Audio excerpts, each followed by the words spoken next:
დაახლოებით 14 საათის წინ შემოიყვანეს საგარეჯოს ერთ-ერთი საავადმყოფოდან აჭარის მთავრობის ყოფილი თავმჯდომარე თორნიკე რიჟვაძე პირველ საუნივერსიტეტო კლინიკაში და დღისით გააკეთა ლევან რატიანმა, პირველი საუნივერსიტეტო კლინიკის დირექტორმა კომენტარი მედიასთან. მან განაცხადა, რომ მისი მდგომარეობა დადებითი დინამიკით ხასიათდებოდა, თუმცა ის კვლავ მართვით სუნთქვაზე იყო და ჩვენ ამის შემდეგაც ვეცადეთ რამდენიმეჯერ, რომ დაგვერეკა ლევან რატიანისთვის და გვეკითხა თუ როგორი იყო მისი ჯანმრთელობის მდგომარეობა, თუმცა ამის შესახებ ამ დრომდე არ გვაქვს უახლესი ინფორმაცია. გეტყვით იმას, რომ ასევე დღეს მას შემდეგ რაც საგარეჯოდან გადმოიყვანეს თორნიკე რიჟვაძე თბილისში, აქ მოვიდა ყოფილი პრემიერ-მინისტრი ირაკლი ღარიბაშვილი და ასევე მისი მეუღლე, ასევე აქ იმყოფებოდა მიხეილ სარჯველაძე, რომელიც გახლავთ საქართველოს ჯანდაცვის მინისტრი და ასევე აჭარის უმაღლესი საბჭოს წევრები იყვნენ აქ და კომენტარი გააკეთა მიხეილ სარჯველაძემ ამ ფაქტთან დაკავშირებით. მან განაცხადა, რომ თითოეული ადამიანისთვის, ვინც ეს გაიგო, ეს ამბავი თავზარდამცემი იყო და მან თქვა, რომ ექიმები ყველაფერს აკეთებენ იმისათვის, რომ თორნიკე რიჟვაძის ჯანმრთელობის მდგომარეობა გამოკეთდეს. გვიან ღამე შეიყვანეს საგარეჯოს კლინიკაში ბატონი თორნიკე. მძიმე ტრავმა აქვს მიღებული, ცეცხლსასროლი ჭრილობა აქვს მიყენებული.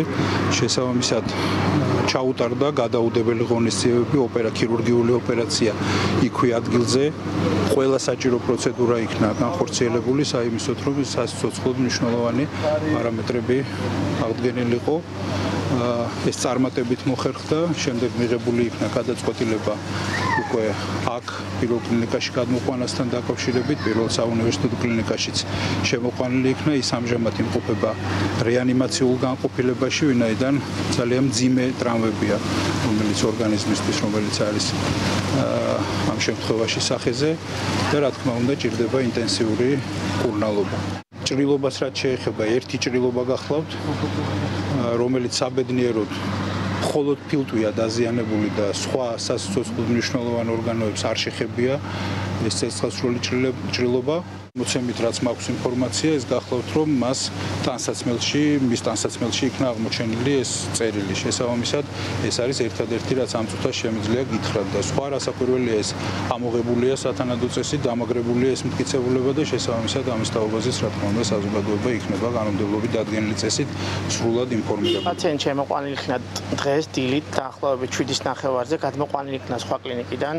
მდგომარეობა შემოსვლას იყო საკმაოდ მძიმე, ვინაიდან კლინიკურად სახეზე იყო ტრაუმულ-გემორაგიული შოკის კლინიკა.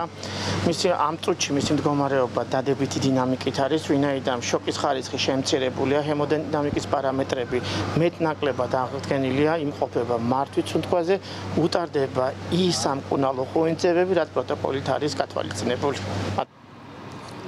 შინაგან საქმეთა სამინისტრომ ასევე გავრცელა განცხადება, რომლის მიხედვითაც ამ საქმეზე დაწყებულია გამოძიება სისხლის სამართლის კოდექსის 115 მუხლით, რაც ნიშნავს თვითმკვლელობამდე მიყვანას და ასევე გავრცელდა ინფორმაცია იმის შესახებაც, რომ დაკავებულია ერთი პირი, ალექსი ახვლედიანი, რომელიც გახლავთ საზღვაო ტრანსპორტის სააგენტოს დირექტორი და ის 238 მუხლით არის დაკავებული, რაც ნიშნავს ცეცხლსასროლი იარაღის დაუდევრად შენახვა. და სწორედ ალექსი ახვლედიანის სახლში იმყოფებოდა თორნიკე რიჟვაძე საგარეჯოში და სწორედ ამ სახლში ჩატარდა დღეს ექსპერტ კრიმინალისტების მიერ საგამოძიებო მოქმედებები, რომლებიც უკვე დასრულდა, როგორც ჩვენთვის არის ცნობილი, უკვე იქ ნივთმტკიცებულებებიც ამოიღეს და სახლის არის დალუქული და დღეს სწორედ ალექსი ახვლედიანთან იმყოფებოდა მისი ადვოკატი, რომელმაც მედიასთან განაცხადა, რომ მას საქმის მასალებზე წვდომა არ ჰქონდა, იქიდან გამომდინარე, რომ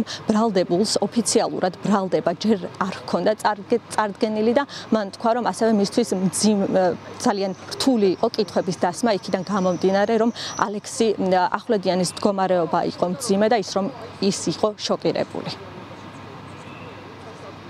დაველაპარაკე, უმძიმესი სტრესული მდგომარეობა აქვს. ამიტომ კითხვაც ვერ დავუსვი რა. უბრალოდ მე ვფიქრობ, რომ არ არის სწორი, რომ ეხლა ასეთ მდგომარეობაში ყოფ ადამიანს კითხვა დავუსვა. უბრალოდ მოვიკითხე მისი ჯანმრთელობის მდგომარეობა გავეცანი და ხომ არაფერი ესაჭიროებოდა ამ ეტაპზე რაიმე დახმარება ხომ არ შეიძლება. ბესაქმის მასალები არ მაქვს ამ ეტაპამდე, ალბათ იცი, ვიდრე ბრალს არ წარუდგენენ, საქმის მასალებთან არ მაქვს მდომა. ადამიანს აქვს სტრესული მძიმე მდგომარეობა.